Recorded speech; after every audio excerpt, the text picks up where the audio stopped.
శుక్లాంబరధరం విష్ణుం శశివర్ణం చతుర్భుజం ప్రసన్నవదనం ధ్యాయేత్ సర్వవిఘ్నోపశాంతయేత్. గురుర్బ్రహ్మ గురుర్విష్ణుః గురుర్దేవో మహేశ్వరః గురుః సాక్షాత్ పరబ్రహ్మ తస్మై శ్రీ గురవే నమః.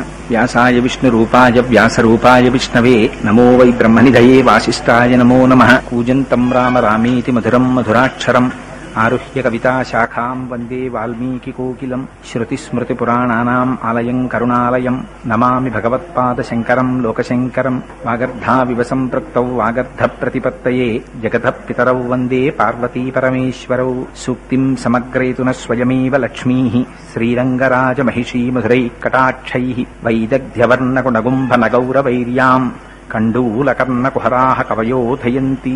హైమోత్ఫపుండ్రమజహన్మకుటం సునాసం మందస్మితం మకరకుండలచారుగండం బింబాధరం బహుళదీర్ఘకృపాకటాక్షం శ్రీవేంకటేశముఖమాత్మని సన్నిధత్తాం.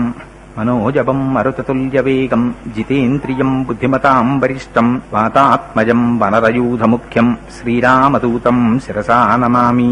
ఆపదామపహర్తారం దాతారం సర్వసంపదాం లోకాభిరామం శ్రీరామం భూయో భూయో నమామ్యహం.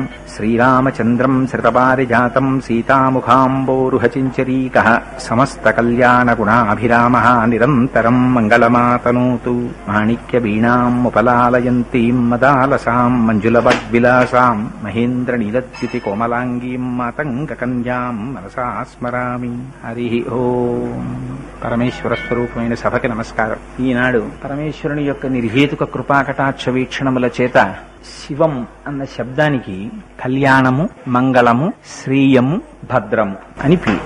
ఈ నాలుగు మాకు అక్కర్లేదనేటటువంటి వాళ్ళు ఎవ్వరూ మనుష్యులు ఉండరు. ఎందుచేత అంటే ఎవరికి తెల్లవారి లేస్తే శుభం అక్కర్లేదు, ఎవరైనా సరే మాకు శుభం కావాలి అని కోరుకునేవాళ్లే. ఎవరు మాకు మంగళం అక్కర్లేదనేవాళ్ళు, ఎవరు మాకు భద్రం అక్కర్లేదనుకునేవాళ్ళు, ఎవరు మాకు శ్రేయస్సు అక్కర్లేదనుకునేవాళ్ళు. అందరికీ కావాలి. అది ఇయ్యగలిగినటువంటి వాడెవరున్నారో వాడికి శివ అని పేరు. ఆ శివస్వరూపం 3 రకాలుగా ఉంటుంది. అదే ఒకటి ఈ కంటి చేత దర్శనం చెయ్యడానికి వీలు లేనటువంటి స్వరూపం. అది కేవలం జ్ఞానము చేత మాత్రమే గుర్తిరుగబడేది. అది చైతన్య స్వరూపమై అంతటా వ్యాపించి ఉండేటటువంటి స్వరూపం. అది ఆ చైతన్యము లేనినాడు అసలు ఆ చైతన్యము తప్ప వేరొకటే ఉంది కనుక ఆ చైతన్యము చేత సమస్త జగత్తు ఆవరింపబడి ఉంటుంది. ఇంకా రెండవది సాంబశివ స్వరూపమని. మనకి తల్లిదండ్రులు ఎలా ఈ కంటితో దర్శనం చేయడానికి వీలైనటువంటి స్వరూపంతో మనం ప్రతిరోజు దర్శనం చేసి ఆనందం అనుభవిస్తున్నామో అలా మాతాచ పార్వతీదేవి పితాదేవో మహేశ్వరః అని పార్వతీ పరమేశ్వరులై జగత పితరౌ వందే పార్వతీ పరమేశ్వరౌ అని కాళిదాస మహాకవి చెప్పినట్టుగా ఈ జగత్తుకి తల్లిదండ్రులై ఆ సాంబ సదాశివ స్వరూపంతో రెండవది ఉంటుంది. ఇంకా 3వ స్వరూపం అటు శుద్ధ చైతన్యమై అంతటా ఆవరించినది కాదు. సగుణ నిర్గుణాసాతు ద్విధాప్రోక్త మనీషిభిః సగుణ రాగిభిః సేవ్యా నిర్గుణాతుర్ విరాగిభిః అంటారు వ్యాస భగవానుడు దేవీ భాగవతంలో. అలాగే సాకారంచ నిరాకారం నిర్గుణంచ గుణాత్మకం తత్వం తత్పరమం బ్రహ్మ ఇది వేదాంతడిండిమః అంటారు శంకరాచార్యుల వారు వేదాంతడిండిమల్లో. అలా నిరాకారమైనటువంటి పరబ్రహ్మము సాకారమై సగుణముగా కనపడుతుంది. అది సాంబ శివ స్వరూపం. అటు సాంబశివ స్వరూపము కాక ఇటు అంతటా నిండిపోయినటువంటి చైతన్యము స్వరూపము కాక మధ్యలో ఒక రూపం ఉంటుంది. ఆ రూపమునకే లింగ స్వరూపము అని పేరు. అది దాన్ని అరూపరూపి అని పిలుస్తారు. అరూపరూపి అని ఎందుకు పిలవవలసి వచ్చింది అంటే దానికి రూపం ఉన్నదా? అక్కడ భగవానుడు ఉన్నాడు అని చెప్పి మీరు శివాలయంలోకి వెళ్లి అభిషేకం చేస్తున్నారు. అక్కడ ఏమున్నది? కరచరణాదులతో కూడినటువంటి మూర్తి ఎవరైనా ఉన్నారా?